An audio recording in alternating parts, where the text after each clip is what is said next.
Hello everyone. Before we start this video, I have a message from Rebirth Energy about a recent fundraiser, and at the end of the video, I'll play a special thank you to a viewer of the channel.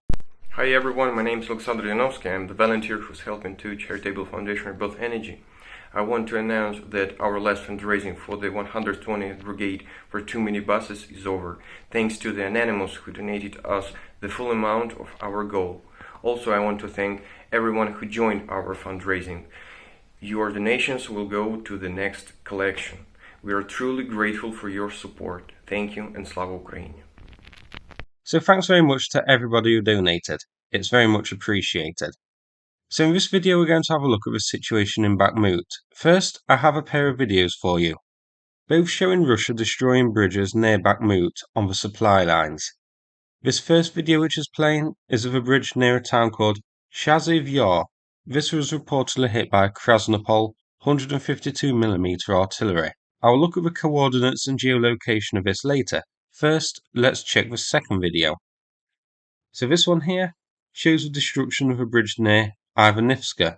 Again, it's on an important supply route. This one was reportedly hit by 240mm 2S4 mortar. So pretty interesting video. These bridges had gone untargeted by Russia, despite being regular supply routes for Ukraine.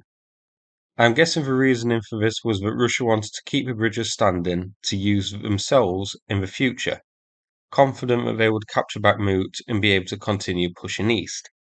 The fact that these now have been destroyed is a sign that Russia is shifting to the defensive here near Bakhmut rather than the offensive. Here are the two bridges, Chasiv Yar to the north, Ivanivske to the south. Both of these, as you can see, are on key supply roads into the town of Bakhmut. Let's zoom in on each bridge first. Here's Chasiv Yar. So the bridge is roughly 70 meters plus, but the river itself is smaller, shown here to be around 18 meters. I think this would be an easy enough crossing to put a new bridge over with bridging equipment of that sort of thing. The river isn't too sizable, and incidentally, on the Google Maps image, it looks like there is another bridge there already, or some sort of structure. It may be a dam, I'm not sure what. The Ivanivske bridge is about 30 meters or so across, this one spanning a small ravine. I'm not sure how deep this ravine is or how difficult this one will be to cross. Hopefully the bridge isn't too badly damaged and it can be makeshift repaired to allow vehicles to cross it further. But who knows, I just don't have the information on this ravine at the moment. Here is the rough location on deep states. So these are on key supply roads, both of the roads leading into Bakhmut. And the situation in Bakhmut is Ukraine is holding on to the western sectors of the edge of the town. These roads are also important in supplying Ukraine's counteroffensives to the north and southern sectors surrounding Bakhmut. So let's have a look at each section a bit closer. So while this bridge to the north's destruction may hamper supplies until it's fixed, or the river is crossed with bridging equipment to the push around Bodanivka and Kromova, it wouldn't really impact the pushers further north as these are supplied via other roads. And also the pushers around Bodanivka and Kromova could also be supplied by these other roads taking a bit of a longer route. So I think its destruction will be minor at best. Plus, of course, Ukraine could easily fix this bridge, I think.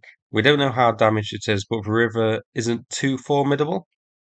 The Ivanivske bridge, as well as providing a lifeline for Bakhmut, will also help supply that push south towards Klishchiivka. But the push a bit further south to the west of Klishchiivka, which you can see, is again supplied from elsewhere. But either way, I think the problems caused at the northern bridge at Chasiv Yar will be minimal. The Ivanivske bridge could be a problem because this road is very close to the Russian lines.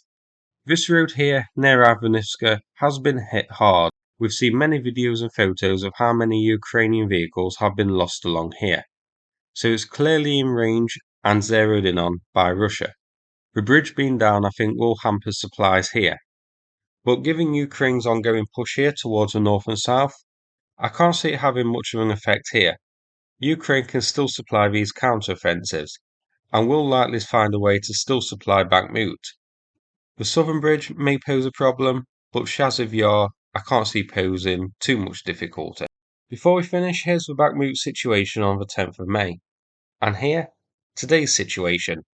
So Russia has certainly been pushed back to the north and south, relieving pressure on those key supply roads and keeping them open. If this push can be continued, then the Russian forces in Bakhmut could find themselves in trouble, with the south and north of Bakhmut cut off. Before we finish, here's a Russian source's Krybar's map of the situation. Surprisingly, they put the Ukrainian counteroffensive as pushing much closer to Klishchiivka. This is from a Russian source, so remain skeptical about its accuracy. So that's it for the discussion of Bakhmut, and thanks for watching. Now, here is a thank you message from Rebirth Energy for a viewer of the channel, Norbert. Hi everybody, my name is Alexander. I want to introduce you to Norbert Wiesinger.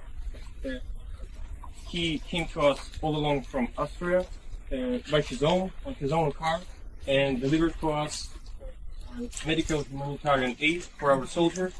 And on behalf of Rebirth Energy and all Ukrainians, I want to thank you. Yes, I want to thank Austria and for doing your fundraising. Also, I want to thank Fora International for their work, Channel Sukumaimos, but with his help, Norbert found out our foundation. Yeah, and your act of kindness is really inspiring for all of us. Thank you. And it's all okay. It's all okay. Your work is also inspiring. Thank you.